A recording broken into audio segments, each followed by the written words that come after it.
Après le mot à dire de David Nana et la matinale info de Cynthia Pascal Hilaire, ravi de vous retrouver sur les antennes des médias leaders pour l'acte 2 de la semaine du tribunal de l'actualité.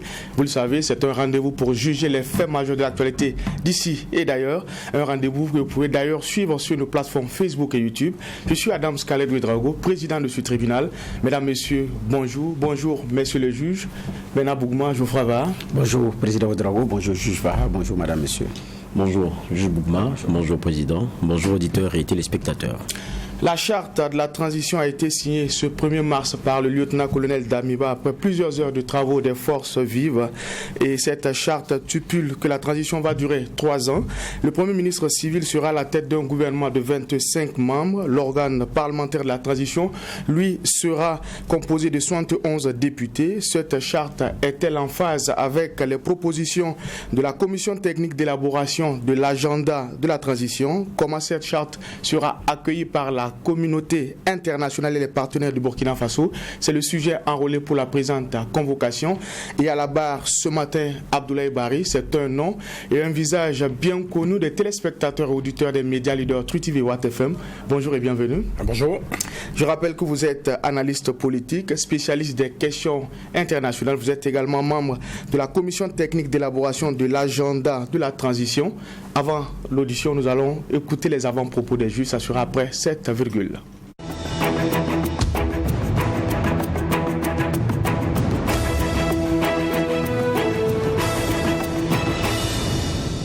Messieurs les juges, vous avez la parole. On commence avec le juge Bougma. Qu'est-ce qui retient votre attention pour l'acte 2 de la semaine du tribunal de l'actualité?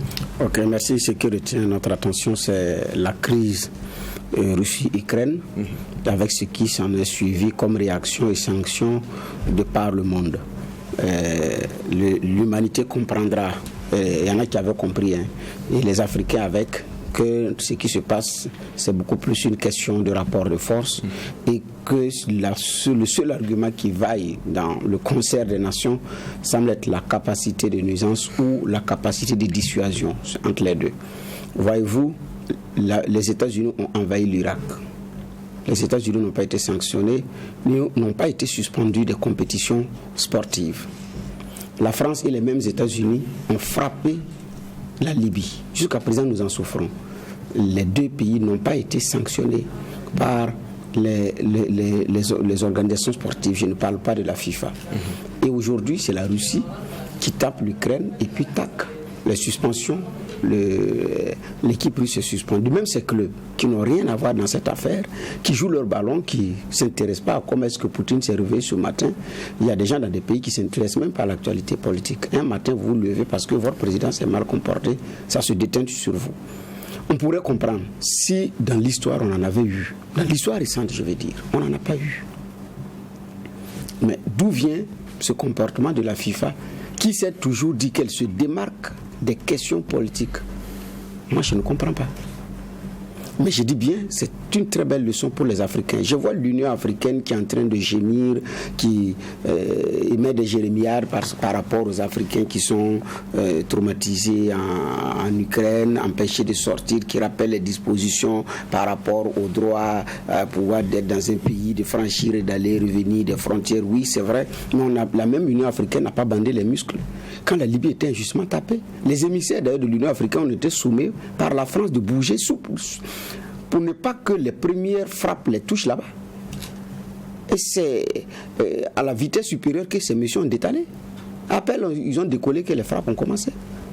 Nous, l'Afrique de l'Ouest, en son temps, qui a réagi, en dehors du président malien, Amani Toumani Touré, et celui du Niger, Issoufou, les autres là. Nous avons d'ailleurs été les premiers pays, l'un des premiers pays à mettre le drapeau de Benghazi au Burkina, dans notre pays, à remplacer le drapeau libyen par celui des rebelles libyens. La suite, on la connaît. Donc, c'est ce mensonge-là, ce faux, qu'on a pris pour du vrai pour gouverner le monde qui nous met dans les travers. On ment, on n'est pas dans la vérité, on est dans le faux. Ça ne peut pas marcher. Donc, j'ai dit, cette guerre, c'est une guerre d'enjeux. Sur le plan économique, sur le plan politique et sur le plan culturel. C'est beaucoup d'autres choses mises ensemble. Kiev, c'est le cœur de la Russie, comme l'a dit M. Bambara hier. C'est le cœur de sa culture. Perdre Kiev, c'est perdre une partie de la Russie. C'est perdre une partie de ce qu'on appelle russe. Donc il y a cet enjeu-là également qui est là. Mais comme on est dans un monde où j'ai l'impression que beaucoup n'ont pas compris les enjeux. Nous sommes également dans ces mêmes travers-là. Depuis hier, il y a de l'indignation totale par rapport à une telle situation. Mais que voulez-vous? Donc j'ai dit c'est une bonne leçon sur les questions de géopolitique et sur les questions de rapport de force au monde pour nous les pays africains et surtout sahéliens, qu'au lieu de nous plaindre, c'est de nous replier sur nous-mêmes, nous réorganiser et voir comment est-ce que nous aussi, à un moment donné, on dit attention, si tu fais, tu vas voir. Mais tant qu'on sera dans les jérémiades, ça ne va pas bouger. L'humanité n'a que faire que ça. Merci Juge Bougman pour cette lecture de l'actualité internationale. Geoffroy Var. Oui, merci Président. Moi, mon avant-propos va concerner, une fois n'est pas coutume, le sport, et ça sera le football féminin. On n'a pas été trop... comment dire cela? On n'a pas été trop bien, on va dire comme ça, avec nos étalons dames, parce qu'elles sont en train d'écrire quand même un pan de notre histoire pour ce qui est du football burkinabé. Il y a la CAN, je pense que c'est juillet prochain au Maroc. Elles ont pu se qualifier pour les phases finales de cette CAN-là. C'est une grosse première, ça il faut le dire, et donc ça ne peut pas passer comme ça sous silence. C'est leur dire bravo. C'est très important et on connaît comment sous nos cieux, pour ce qui est du sport féminin en général, l'accompagnement est fait. C'est pas forcément de grands sous et puis ça demande surtout pour ces dames-là un engagement fort, une grosse passion, parce que derrière c'est pas comme le football masculin où vous avez déjà tous les Burkinabés qui sont derrière et puis deux, toutes les finances que vous voulez. Donc en termes d'accompagnement, je parle des espèces sonnantes et trébuchantes. Maintenant pour ces dames-là, c'est vraiment pas facile, mais elles ont porté les couleurs et le drapeau burkinabé. C'est leur dire bravo, on va les suivre pour la suite et on reste toujours derrière.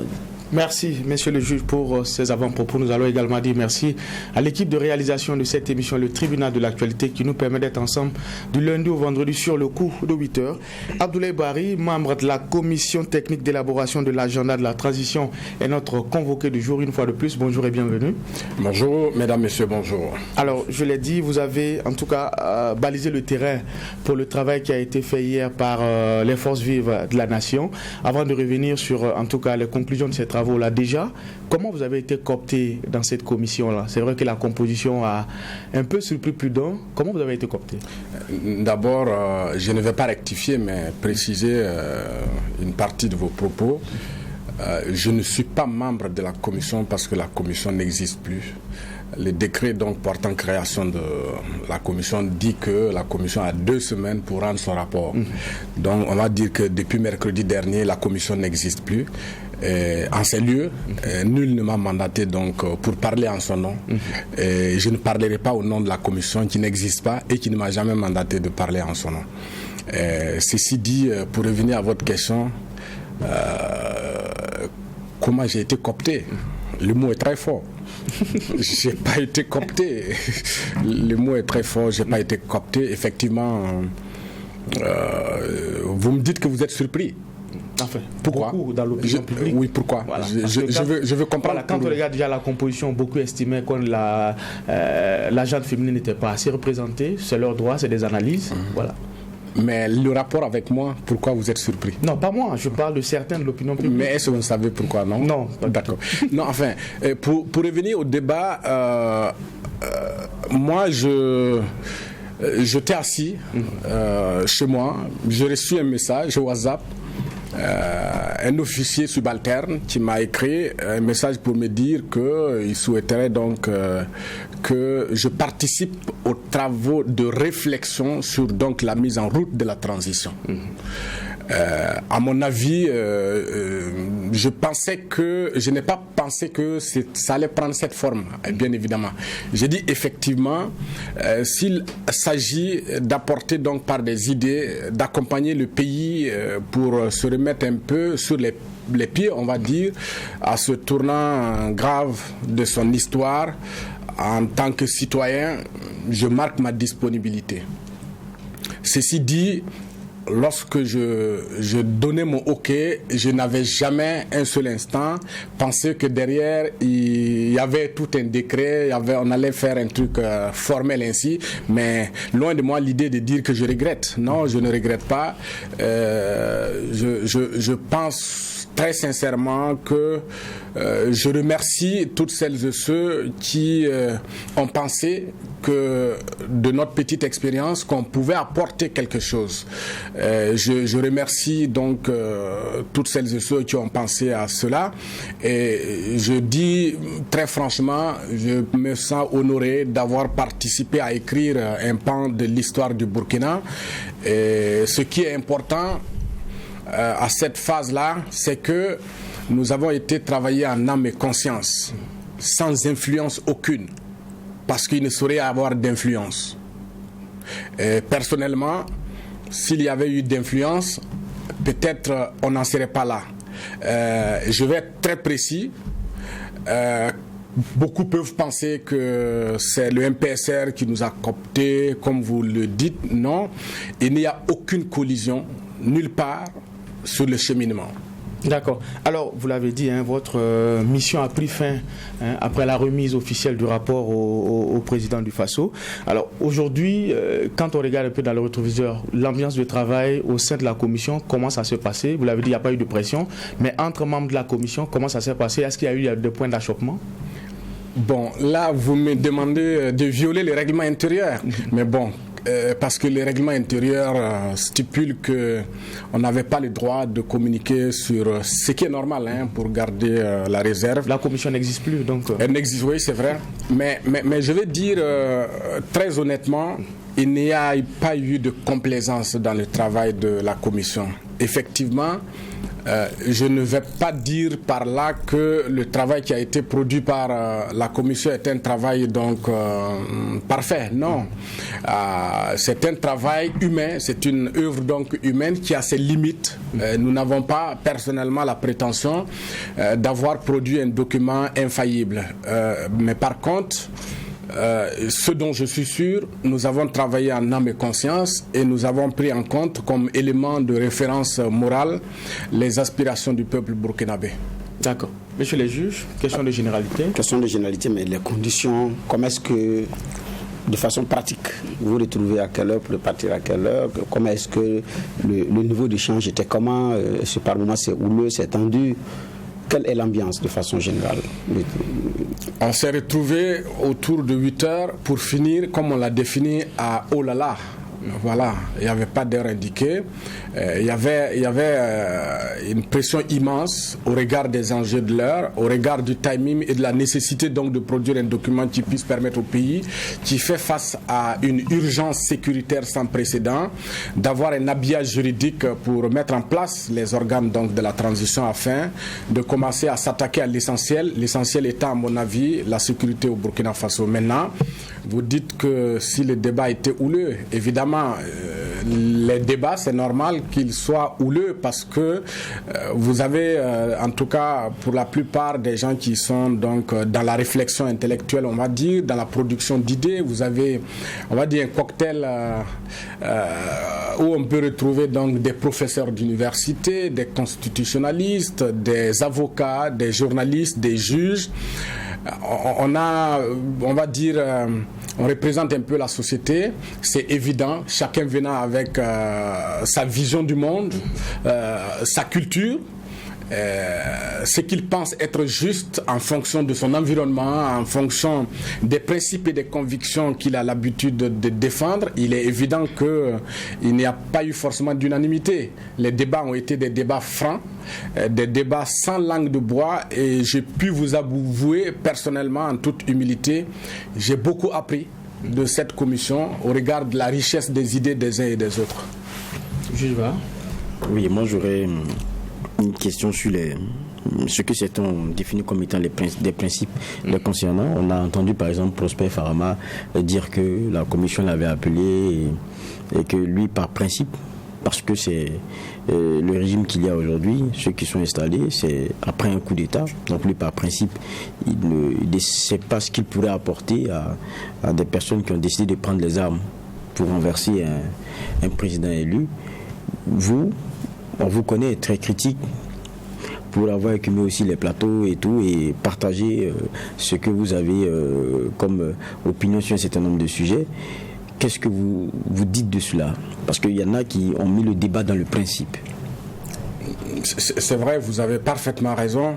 J'ai suivi le débat, mais je voudrais dire Maître Farama fait partie de la crème de l'élite burkinabé.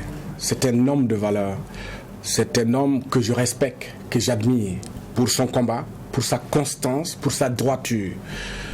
Je me dis que si on avait beaucoup de Maître Farama, la société se porterait mieux. Et là où j'ai aimé son intervention, c'est qu'il dit que, en résumé, il ne détient pas la vérité. Ça, c'est important parce que dans les débats intellectuels, parce que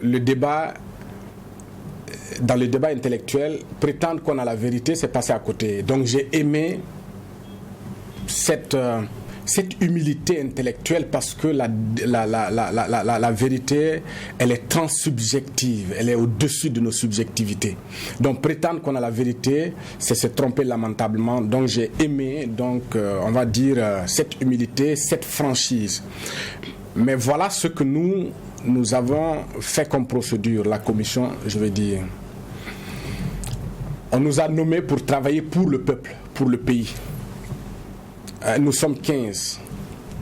Avons-nous les meilleures idées du Burkina Faso? Non. Pouvons-nous avoir la prétention de représenter la société burkinabé dans sa diversité? Non. Que faut-il faire donc pour prendre en compte les aspirations des Burkinabés?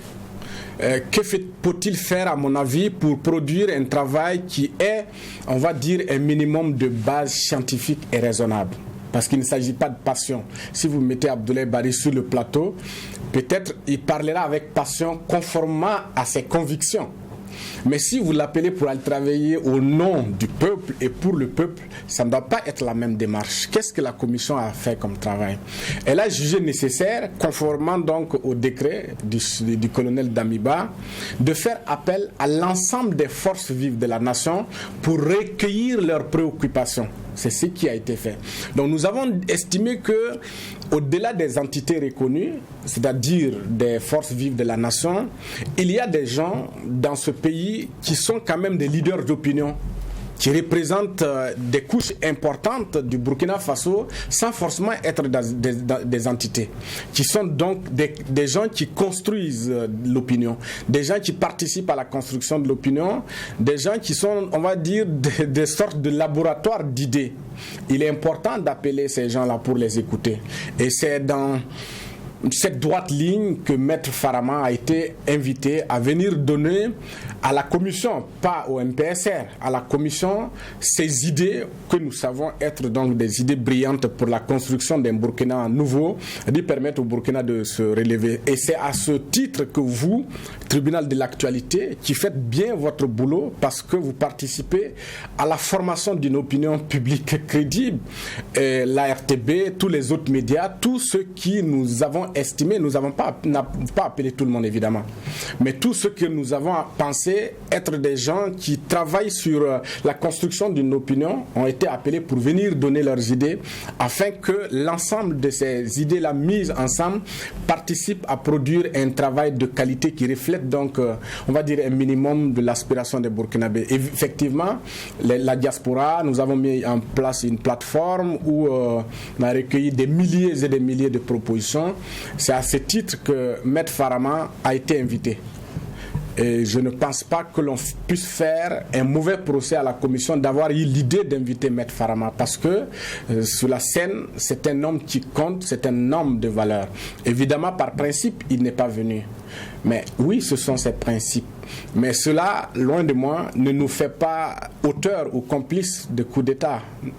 Je pense que ce n'est pas ça l'idée. Et la question, on va la poser autrement. Considérons par exemple que les 20-22 millions de Burkinabés disent qu'il y a des militaires qui ont fait un coup d'État. Nous ne voulons pas participer à l'élaboration d'une charte qui donne un habillage juridique donc à la transition.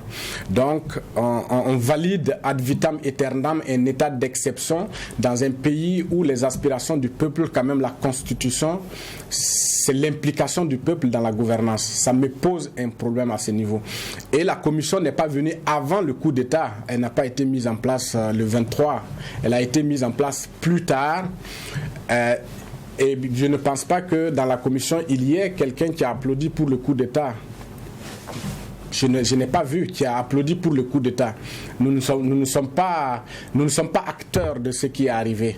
Nous sommes venus après pour, comme il se doit, apporter le minimum qui soit donc pour remettre le Burkina sur les rails.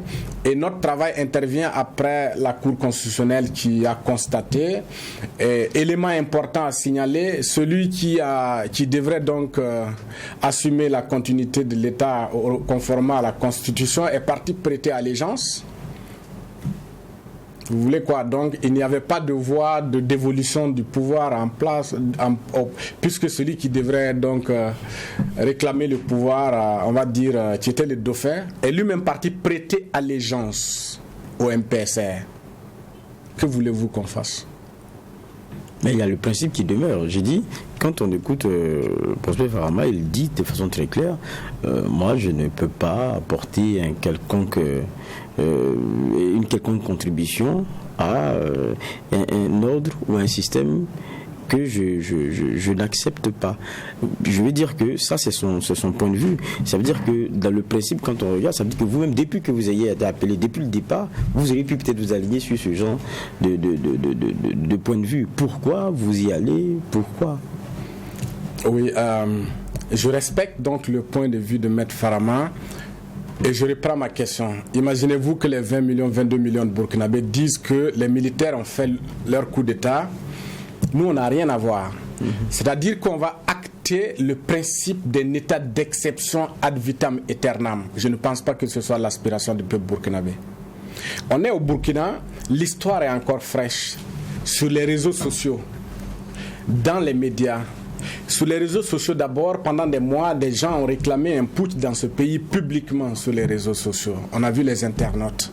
Peut-être vous me direz qu'ils ne sont pas représentatifs du peuple burkinabé. Sur les médias, on a vu des hommes politiques, membres de l'ancienne majorité présidentielle, demander à l'armée de prendre le pouvoir. On était dans une situation que vous savez bien, plus que moi, puisque votre travail c'est l'analyse. Le coup d'État est intervenu dans ces conditions. Et il est important de préciser, je n'ai pas été associé à un coup d'État. Je n'ai pas applaudi pour un coup d'État. Nous avons été appelés après pour voir, pour réfléchir, puisque quand même il faut sauver le Burkina. Quelles sont les idées qu'on peut mettre en place pour donner un habillage juridique donc à cet état d'exception? Et c'est pour cela que nous avons été.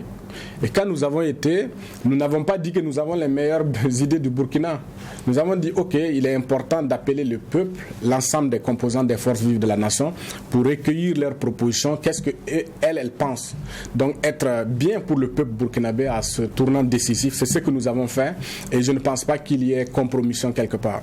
D'accord. Abdoulaye Bari, à la barre du tribunal de l'actualité, vous l'avez dit, vous avez apporté votre contribution et vous avez balisé le terrain, vous avez donné justement cette matière à la force vive de réfléchir et d'ajouter aussi ses propositions pour la conduite de la transition.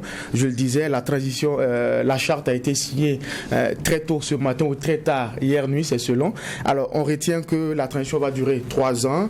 Le gouvernement, on aura 25 membres. L'organe parlementaire va compter 71 députés. Le mandat ne sera pas gratuit comme cela avait été proposé par la commission. Est-ce que ça reste dans la vision de votre travail? Est-ce que vous restez en adéquation avec ce qui a été proposé? Non, pas en ces termes. Enfin, la commission a fait un projet. Après avoir consulté l'ensemble des forces vives de la nation, elle a fait un projet. Et elle demande, on va dire, dans la méthodologie de mise en œuvre donc, de cette charte-là, elle a recommandé que les nouvelles autorités en place fassent appel à l'ensemble des forces vives de la nation une deuxième fois pour valider ce document. Nous n'avons pas la légitimité de valider un document qui engage la vie de 20 millions de Burkinabés. Nous n'avons pas cette légitimité et il ne faut pas avoir cette prétention. Nous n'avons remis qu'un projet et ce projet doit être validé par l'ensemble des forces vives de la nation. Si les forces vives de la nation ont estimé que, effectivement, en lieu et place de 20 ministres, il faut 25 ministres, en lieu et place de 51 membres pour l'Assemblée législative de transition, il faut 71. En lieu et place de 30 mois, il faut 3 ans. Je pense que les forces vives sont souveraines. Enfin, je vais peut-être préciser ma question. Alors, on a vu la liste des 15 qui ont fait le travail, d'éminentes personnalités. On connaît la qualité de ceux qui ont composé cette commission. Le travail a été fait et vous avez même ratissé large en demandant la contribution des Burkinabés, en demandant leur égard sur cette question-là. Mais pour beaucoup, avec tout ce travail, la charte devait passer, enfin la proposition, le projet devait passer comme lettre à la poste, mais les débats ont été houleux. Comment vous analysez cela? Enfin, pour moi, c'est normal, puisque nous avons remis un projet, et ce projet, il y a des milliers de Burkinabés qui ont participé. Et donc, on remet le même projet, parce que nous ne faisons qu'un travail de synthèse, avec tout ce qui peut être derrière comme réflexion, nous faisons un travail de synthèse, et nous demandons à ce que les forces vives de la nation portent un dernier regard, valide donc, parce que nous n'avons pas le pouvoir ni la légitimité de valider ce document. Les forces vives de la nation ont été invitées, et j'imagine que l'ensemble des composantes y étaient, et elle a apporté des amendements comme il se doit à ce document qui n'est qu'un projet de 15 personnes. Donc pour moi, a priori, il n'y a pas de problème. Mais par contre, si vous demandez aux journalistes que je suis, est-ce que je suis d'avis qu'on passe de 20 à 25, on passe de 51 à... Enfin, je vous donnerai mon point de vue en tant que journaliste. Nous sommes dans un pays en crise, à la fois sécuritaire et économique. Nous sommes dans un pays où depuis des années, le peuple demande une rationalisation des dépenses de l'État. Le peuple demande que ses dirigeants ne soient pas dans une sorte d'insolence avec un fossé affreux qui se creuse entre les riches qui s'enrichissent chaque jour un peu plus et les pauvres qui s'appauvrissent chaque jour un peu plus. Et donc, ce peuple-là demande que les dirigeants-là soient des dirigeants exemplaires, à l'image de Thomas Sankara qui n'avait pas 150 000 francs comme salaire. Ce n'est pas nous qui le disons, c'est le peuple qui le dit depuis des années. Et nous pensons que dans ce contexte de crise grave, réduire le nombre de ministres pouvait permettre de faire des économies quelque part pour les concentrer dans la lutte contre le terrorisme où l'existence de l'État est lui-même menacée parce qu'il s'agit d'une parenthèse.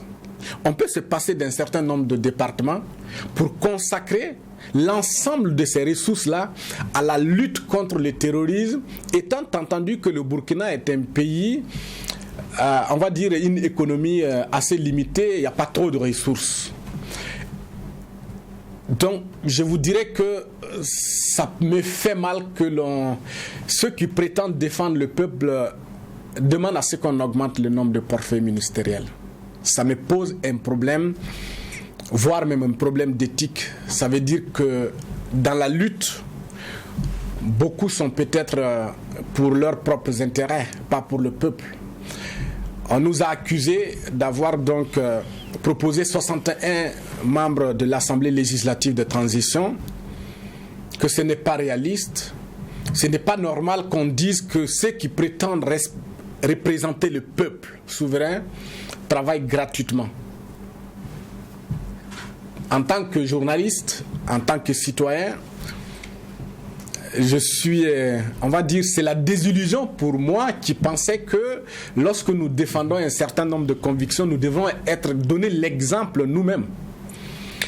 Il n'y a rien de nouveau sous le soleil. La Deuxième République au Burkina, c'est-à-dire entre le 19 juin 1970 et le 8 février 1974, la Deuxième République du Burkina a fait 7 expériences. 57 députés, mandat gratuit.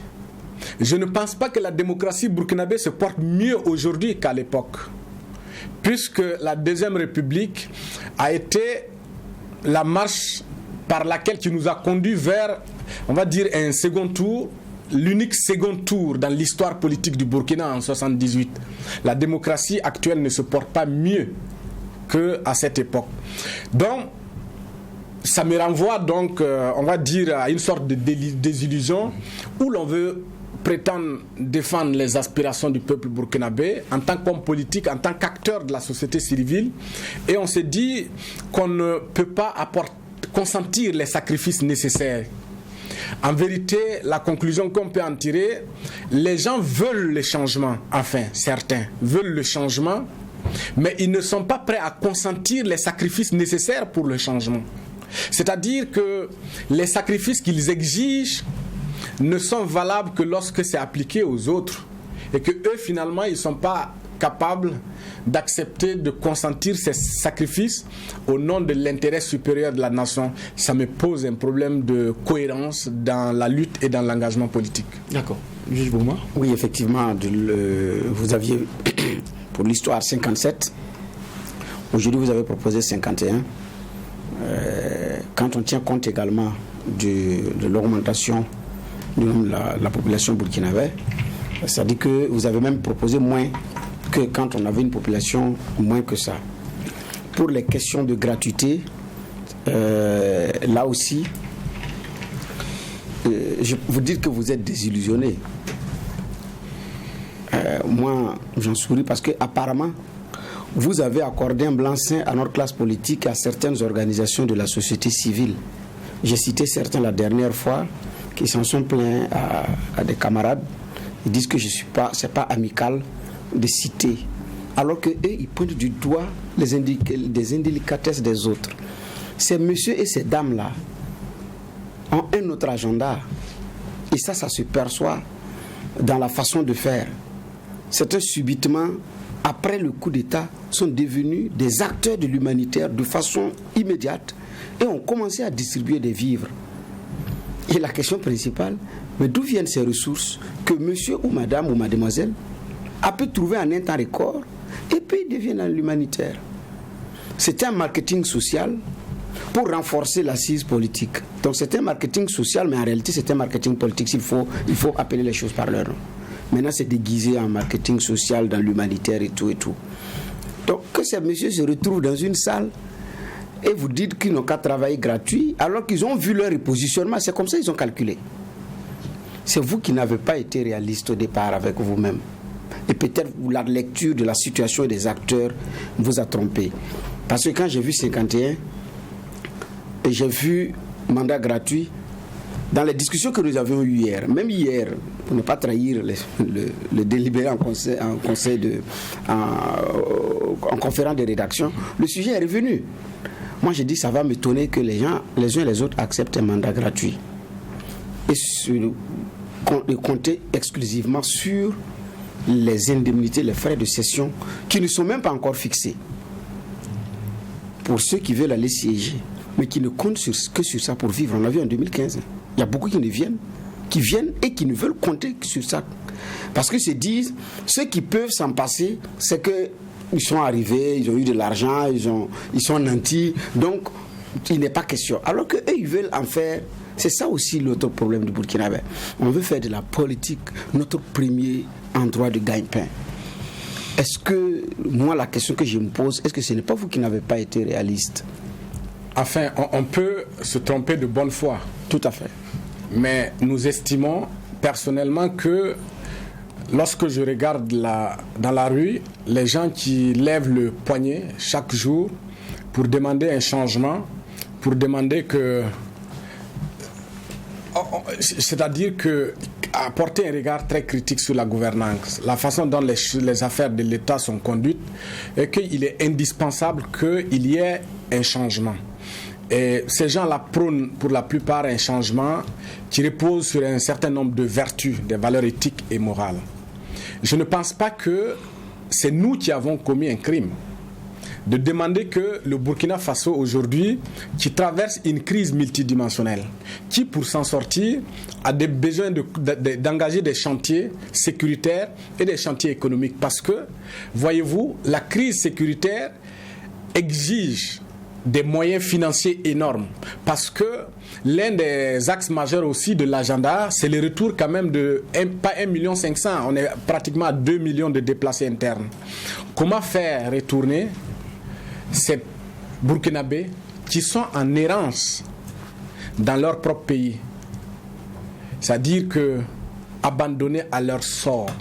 Comment faire pour que ces gens-là retournent dans leur village?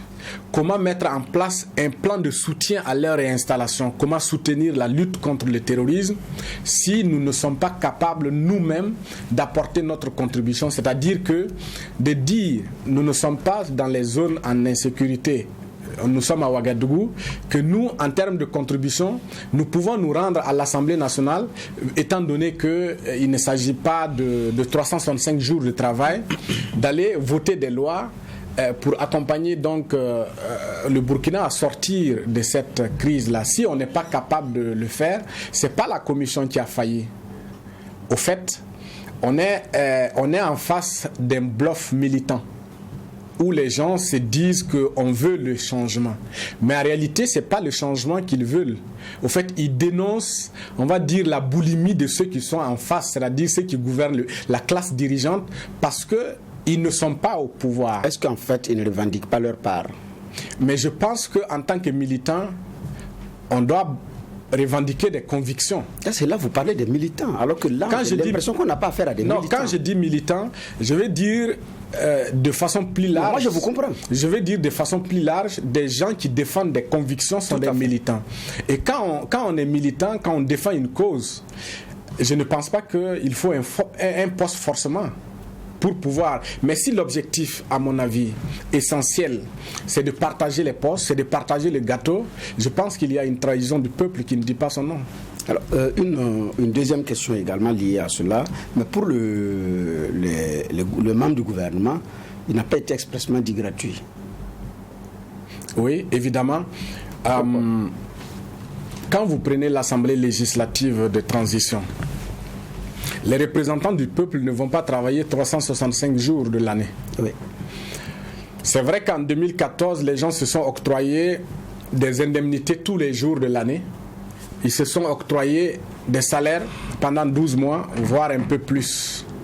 Même les dimanches, ils se sont octroyés donc des indemnités. À mon avis, si on se mire dans la glace donc du peuple burkinabé, ça me pose un problème éthique. Ceux qui sont sortis donc livrer leur poitrine en défiant la mort ne l'ont pas fait pour que leurs représentants aillent s'octroyer des indemnités tous les jours pendant 365 jours et des salaires de plus d'1 million pendant un an. Ils ne l'ont pas fait pour ça. Ils l'ont fait parce qu'ils avaient besoin d'un changement. Mais pour revenir au gouvernement, effectivement, il a été estimé que les membres du gouvernement travailleront à plein temps et beaucoup, en tout cas conformément aux aspirations, donc à ce qu'on peut prendre comme élément directif donc aujourd'hui au plan politique. Beaucoup pourraient venir donc des milieux informels parce que ce ne sera pas l'élite politique et intellectuelle qui sera appelée aux affaires. Il serait intéressant d'accorder à ces gens-là un revenu pour qu'ils fassent leur travail. Oui, il y a une loi au Burkina d'ailleurs qui encadre les salaires des ministres et des personnalités, des présidents d'institutions et autres. Alors, je m'attendais à ce qu'on l'évoque expressement pour dire qu'ils doivent être payés sur cette grille parce que depuis la transition, on a permis à des gens de négocier leur salaire alors qu'il y a une grille tarifaire pour les ministres. Le principe étant de dire qu'ils ne pouvaient pas gagner et puis venir gagner moins ici. Donc, bon, on a permis que les uns et les autres négocient. Jusqu'à présent, on n'a pas légiféré. Donc, on accuse à tort ou à raison des gens qui ont effectivement profité des failles d'une loi. Donc, je m'attendais à ce que cela soit expressément évoqué. La deuxième chose à laquelle je m'attendais aussi, c'était de peut-être, je dis peut-être, définir une grille tarifaire même pour les sessions qui ne doivent pas dépasser 45 jours par session, à raison de 2 sessions l'an. Mais bon, étant donné que c'est un travail d'une commission, les forces vives devraient effectivement regarder au fond. On n'a pas le dernier document parce qu'il n'a été validé qu'hier, certainement tard dans la nuit, ou comme vous l'avez dit, au petit matin, c'est selon. Donc on attendra de voir pour avoir toutes ces comment on appelle ça, ces précisions. Donc maintenant, j'ai dit bien, il y a un travail, j'ai dit bien qu'il n'est pas parfait, mais qui a du contenu, avec un calendrier, un agenda, donc des aspects sur lesquels on peut mesurer la conduite des choses. Donc il y a des éléments, des unités de mesure. Et là, je dis bien, il faut reconnaître que c'est un travail qui a été fait dans les délais, 2 semaines. En 2014, c'était à peu près même 2-3 semaines. Et après, les uns et les autres ont validé article par article avant d'aller à la signature. Et là, ça a pris 2 jours. Cette fois-ci, on avait demandé une demi-journée. J'avais dit à certains que ce n'est pas réaliste. J'avais dit à certains que vous ne pouvez pas faire adopter un document d'une telle portée en une demi-journée parce que l'investiture du chef de l'État était programmée d'ailleurs pour l'après-midi. Ce n'était pas possible. Effectivement, l'histoire donne raison.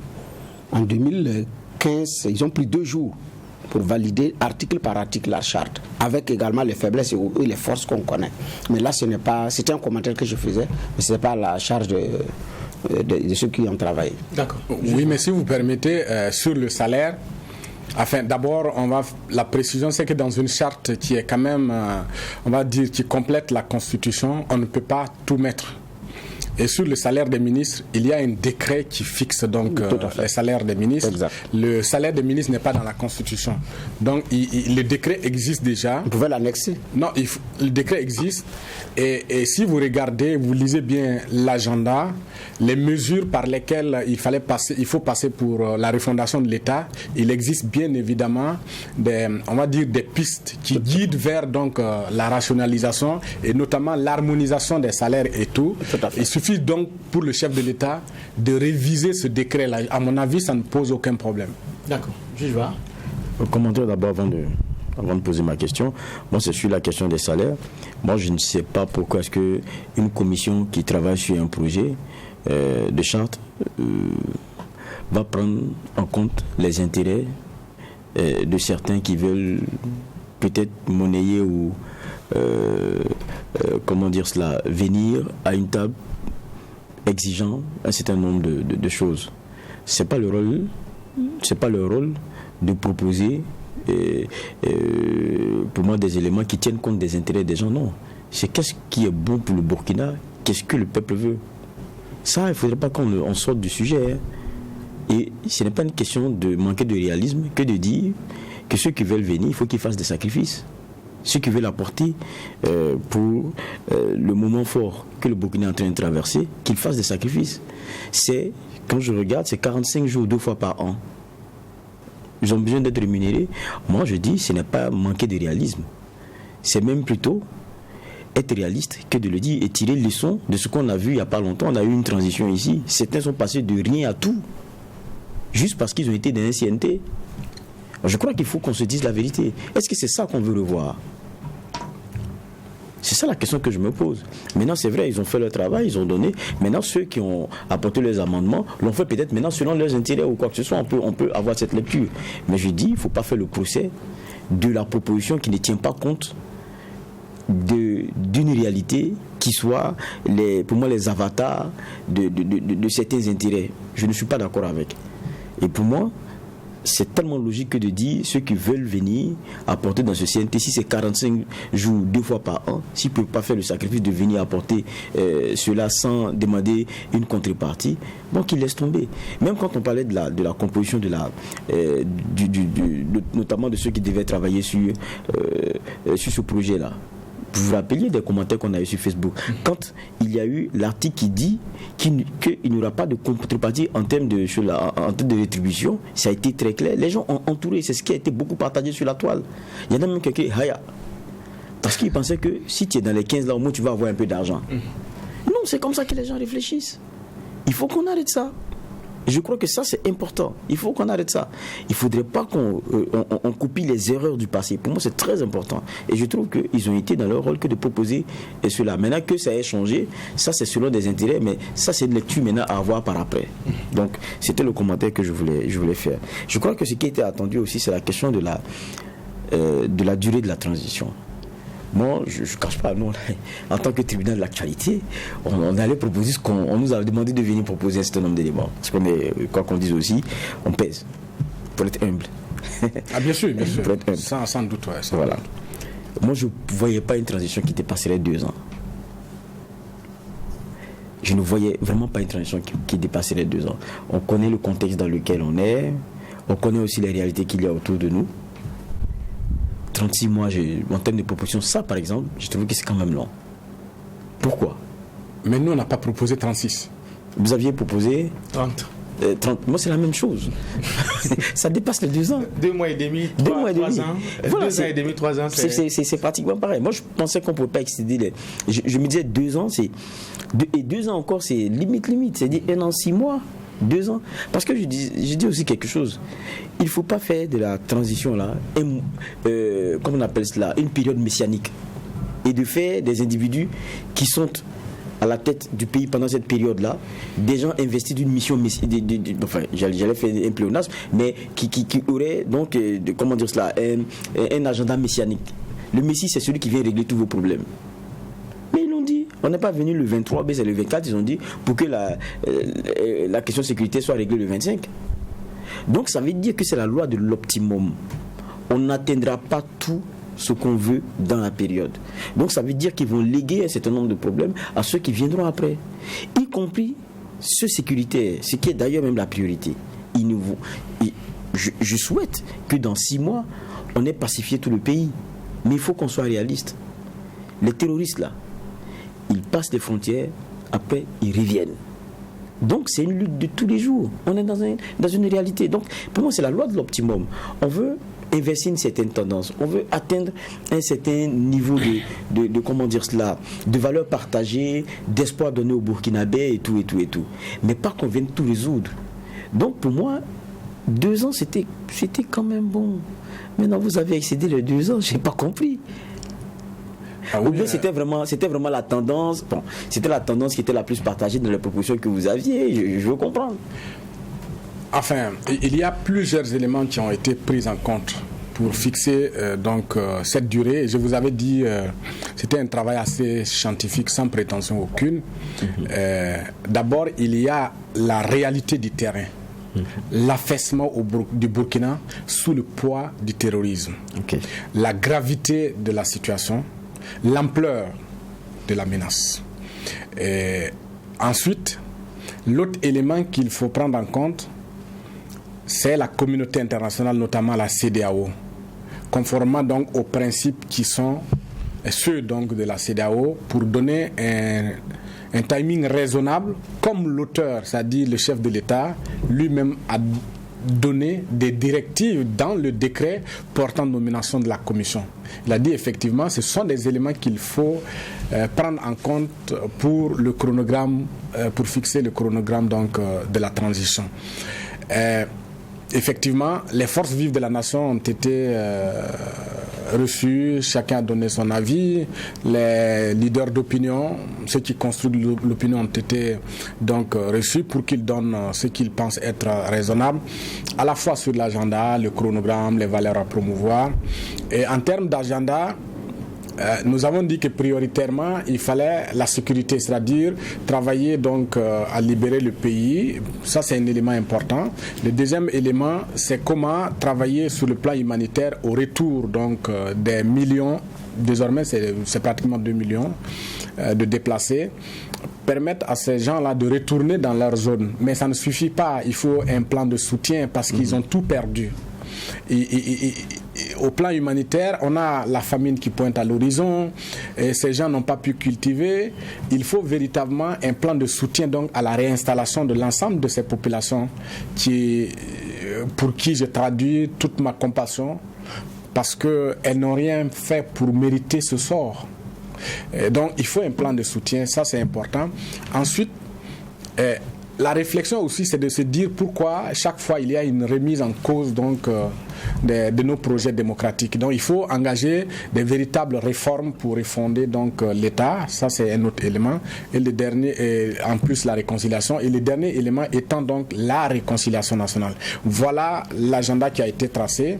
Et donc on a regardé raisonnablement qu'est-ce qui peut être fait en combien de temps. Mais il y a deux éléments qui me paraissent donc des éléments scientifiques qui ont guidé certainement la commission. Et moi personnellement, la hiérarchie militaire, je ne trahis pas un secret, a dit que au regard de l'ampleur de la situation, elle a besoin de 2 ans pour libérer le pays, stabiliser, afin que l'on puisse penser à des élections. On ne peut pas dire à la hiérarchie militaire qu'elle est complaisante. C'est elle qui est sur le terrain, c'est elle qui connaît les capacités opérationnelles de l'institution, c'est elle qui connaît l'ampleur de la crise. Et on n'a pas à leur dire que ce qu'ils ont dit c'est énorme, puisque il ne faut pas donner un délai moins où on va se retrouver dans les problèmes encore. Ça me paraît des éléments assez objectifs à prendre en compte. Ensuite, la CENI a demandé 13 mois pour faire tout ce qu'il y a comme révision et refonte afin d'organiser des élections qui soient des élections véritablement inclusives, qui prennent donc en compte la diaspora. Ce serait un rendez-vous important. Mais raisonnablement, est-ce qu'il faille donc faire un calcul arithmétique pour dire 2 ans plus 13 mois et donc voilà, c'est la durée de la transition? À mon avis, non, parce que nous estimons que si on prend la première année qui peut être donc consacrée à un travail profond de sécurisation, de libéralisation et de stabilisation du pays, on prend la première année. À partir de la deuxième année, il y a des actions qui peuvent être concomitantes en termes de réforme, en termes de refonte fichier électoral au niveau de la CENI. Et donc nous avons estimé, en tout cas la commission a estimé que 30 mois, c'est-à-dire 2 ans pour le travail comme l'armée l'a demandé, et ensuite 6 mois, ça devrait donc suffire pour les réformes et organiser les élections, parce que le Burkina, c'est un pays assez solide, qui a quand même une grande tradition d'organisation des élections, c'est un peuple assez sérieux, l'État est assez sérieux, quoi qu'on dise. C'est pas, je veux dire au plan institutionnel, c'est pas un État défaillant, où on peut reconstruire tout. Voilà, donc je veux dire le système institutionnel est assez solide pour permettre qu'en 6 mois on puisse organiser des élections. Voilà ce qui a guidé à mon avis la commission, mais sans prétendre avoir, on va dire, la vérité absolue de notre côté. Si les forces vives de la nation ont estimé qu'il faut 3 ans pour ce travail, je pense que certainement les forces vives de la nation ont plus de ressources intellectuelles que nous qui, de la commission, on peut dire qui sont peut-être loin de certaines réalités. Et je ne peux pas dire que les forces vives de la nation ont été complaisantes en proposant 3 ans. Si elles ont proposé conformément, donc, on va dire en adéquation avec l'armée, ça veut dire qu'elles ont des raisons. Mais nous, comme je l'ai dit, voilà les éléments qui ont guidé nos pas en fixant de façon raisonnable le chronogramme. Il peut avoir des faiblesses, c'est normal, c'est humain. Alors, vous avez reçu... Oui, allez-y. C'était 9000 propositions. En 15 jours, comment est-ce que vous les avez épluchées? C'est fastidieux quand même. Oui, en fait, je pense qu'il y a une plateforme qui a été mise en place par... voilà, on a eu la chance d'avoir quelqu'un qui se connaît très bien dans le domaine. Il y a une plateforme qui a été mise en place et qui facilitait donc le travail de filtre et tout. C'est ça qui a beaucoup aidé. Ouais. D'accord. Alors, ce chronogramme et la durée de la transition étaient très attendus aussi par la communauté internationale. Le Burkina Faso a des engagements avec des organisations sous-régionales. En tant que spécialiste des questions internationales, comment cette durée-là peut être accueillie par la communauté internationale, notamment la CEDEAO, qui nous attendait? Je ne peux pas prétendre savoir la réaction de la CEDEAO, mais en tout état de cause, il revient au Burkina donc de faire un travail diplomatique.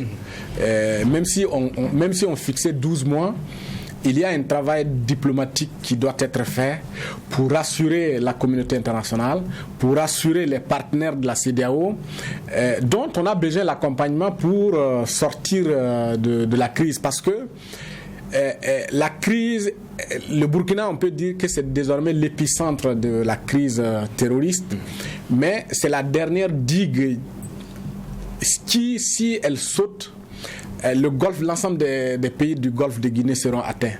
Le terrorisme est désormais à la frontière du Ghana. Le terrorisme est désormais à la porte du Togo. Elle est sur le territoire béninois. Elle est sur le territoire ivoirien. Le Burkina, c'est le dernier digue. S'il saute, l'ensemble de ces pays va sauter. Donc il est important que la communauté internationale, notamment la CEDEAO, ne pense pas que le terrorisme, la crise sécuritaire que vit le Burkina est un problème purement burkinabé. Même si on peut dire qu'il y a des menaces endogènes. C'est une crise, c'est une menace sur l'ensemble des pays dont il est important que la CEDEAO elle-même se mobilise pour accompagner le Burkina au plan politique, au plan diplomatique, mais aussi en termes de ressources nécessaires pour, à mon avis, recruter les forces de défense et de sécurité, les former, les entraîner très bien, les équiper et mobiliser les ressources nécessaires pour soutenir l'économie du Burkina, parce qu'on parle d'un plan de soutien donc à la réinstallation de plus de 5 millions de Burkinabés. Il faut des ressources. Donc je vais dire, quel que soit le deadline, la durée que le Burkina va proposer, il est indispensable de faire un travail diplomatique, on va dire une véritable offensive diplomatique, au niveau de la CEDEAO, mais au niveau international, pour mobiliser l'ensemble de ces acteurs-là à venir accompagner la sortie de crise au Burkina, parce que la crise burkinabé n'est pas forcément, je veux dire, est leur crise, c'est la crise de la CEDEAO, parce que l'ensemble des pays, 15 pays de la CEDEAO, est désormais menacé à partir de la digue burkinabé qui ne doit pas sauter. Abdoulaye Bari, merci d'être passé à la barre du tribunal de l'actualité. Je rappelle, vous êtes analyste politique, vous êtes spécialiste des questions internationales. Je l'ai rappelé également, vous avez été membre de la commission technique d'élaboration de l'agenda de la transition. Avec vous, on a eu en tout cas votre lecture sur cette actualité-là. Merci, messieurs les juges, pour les clés de lecture. Nous allons donner rendez-vous demain pour la même mission, poser un regard critique sur l'actualité, mais en attendant, restez fidèles au programme des médias leaders True TV et Watt FM.